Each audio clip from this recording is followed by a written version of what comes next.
So, World War III just dropped. Here's the situation. Either someone hit the wrong button trying to snooze their alarm clock, or there's been a full-blown power struggle. It's real. The bomb has been dropped on your turf, and time is of the essence. Oh shit! Oh shit! The bright light from a detonation of a nuclear weapon can be seen tens of miles away from ground zero.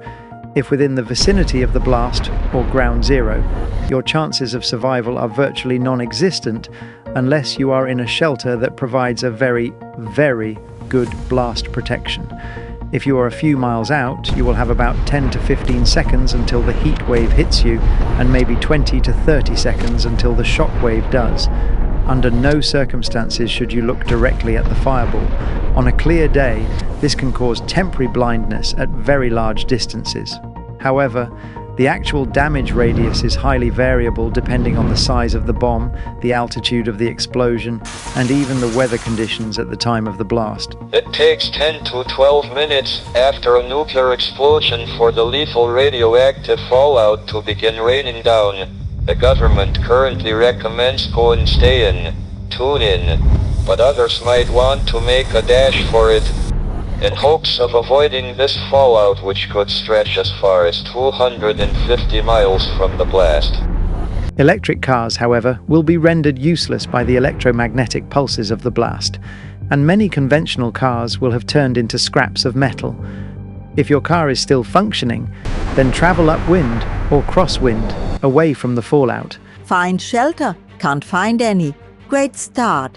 Look for a depressed area nearby or a hole. Lay face down, exposing as little skin as possible.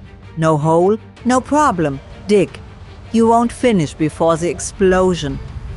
Even at 8 kilometers away, you'll get 3rd-degree burns. At 32 kilometers, the heat can still melt your skin off. Winds will hit around 960 kilometers per hour, 600 miles per hour. Anything in the open? Gone. You? Also gone. If you're lucky enough to have a sturdy building nearby, go inside. Stay away from windows unless you want to experience glass exfoliation at Mach 3. Radiation will still be a problem, but at least you'll glow in the dark now. Silver linings, right? You can survive a nuclear blast, assuming you're immortal and made of lead. Commit to the staycation. Plan on spending a solid 48 hours in your cozy fallout bunker. That's 2 days for the math challenged. Do not, I repeat, do not pop out for a quick stroll or grocery run. The outside world is basically a radioactive oven right now.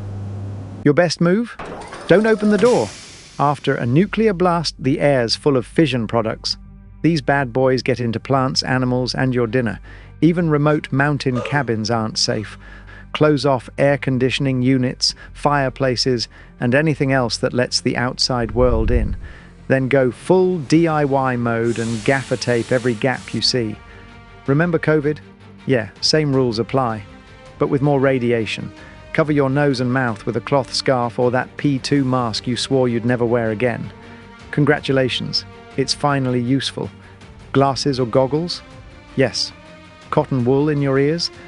Cover any open wounds like you're auditioning for The Mummy Returns. After 2 weeks, the fallout's radioactivity drops to 1% of its original strength. That's science's way of saying, you can probably come out now, but maybe don't lick anything. So now you know how to survive. My best advice is, don't panic. And whatever you do, don't forget to like and subscribe!